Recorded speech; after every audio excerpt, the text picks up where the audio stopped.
Hi everyone! Today I will be reviewing 24 Faubourg Eau de Parfum from Hermes. I will talk about the notes and how the perfume wears on me and then my final thoughts. So this fragrance was composed by Maurice Roussel in 1995. Maurice Roussel is also the nose behind L'Instant de Guerlain, Insolence by Guerlain, Tocade from Rocha. He's also made fragrances for Frédéric Malle like Dans tes bras, Musc Ravageur, and one of his latest creations is this year for Shalini called Iris Lumière. Before I get into the notes and the perfume, can I just take a minute to talk about the bottle? I love the bottle so much. So for years I've been wanting an Hermes scarf, but the prices just keep going up. But that aside, I can't decide on which one I want to get. There are just so many to choose from, and I know I can afford possibly only one. But then I realized that I don't wear scarves that much, so that project's on hold for now.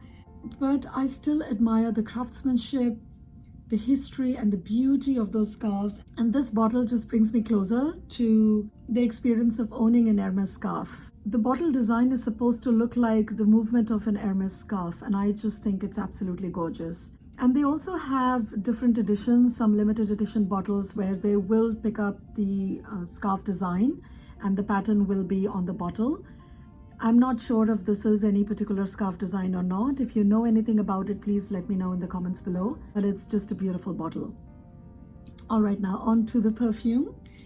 The top notes are orange, peach, hyacinth, ylang ylang, and bergamot. Middle notes are black elder, iris, orange blossom, gardenia, and jasmine.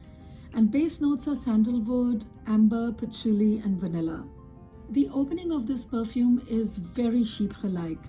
Cool, mossy, and I get bergamot, but it's not bright or citrusy or even bitter. It's just very dark and deep. I also get a lot of hyacinth. I think that adds to the coolness of the opening. And I absolutely love the opening, and I love it so much that I wish it would last longer than it does. On me, the initial blast is only a few minutes, and I love the initial blast. I mean, I just keep spraying it over and over again. I'm going to run out of this bottle really soon. So the initial chypre notes, they fade. I mean, they are very much present for first almost 3 to 4 hours. So for the first 30 minutes or so, I get only chypre notes. And then they start to kind of step aside and the floral notes come forward. It's almost like there's a dance between floral and chypre notes. It's very sparkling at that time, very lovely.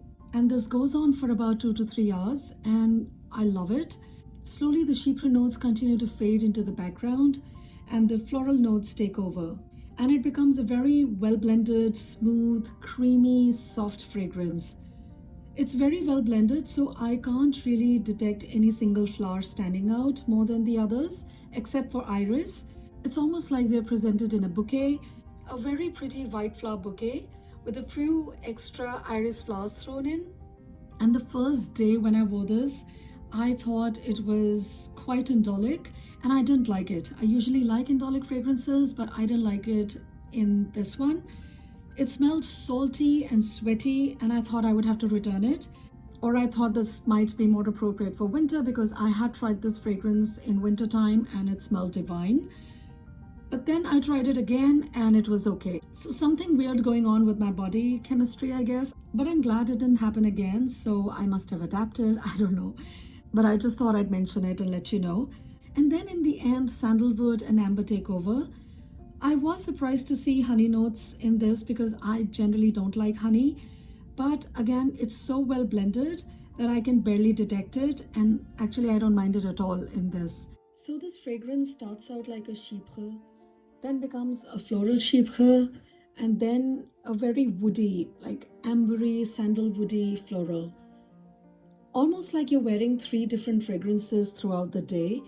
And I kind of like it that I start with something in the morning and I end up with something else in the evening. I like it that it changes like that. So overall, the performance of this fragrance is really good. It's very strong, stays for about 8 hours on my skin. If I spray it liberally, then I don't need to refresh it. It has amazing sillage and projection for the first 6-7 hours. And it's quite a sweet fragrance, but not heady or cloying in any way. And after that, it doesn't project much on me, but the sillage is still there. Although a lot softer, I get wafts of it throughout the day and I love it. It remains a soft but very present and noticeable fragrance. Overall, I think it's a beautiful fragrance with very good performance. It smells very sophisticated, elegant, and the first time I smelled this, I thought it was really classy and rich smelling. You know, the image that came to my mind was a lady in an evening gown or dressed for a formal occasion. But I do think it's more versatile now that I've been wearing it for last few weeks.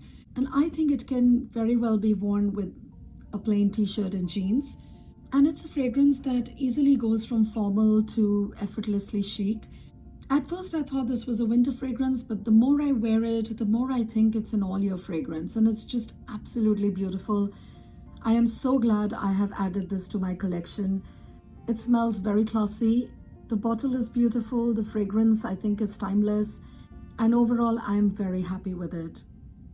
So that was the review, guys. I hope you enjoyed this video. Please give it a thumbs up if you liked it and consider subscribing to my channel. And do hit the bell icon so you're notified each time I upload videos. Thanks so much for watching. Bye-bye.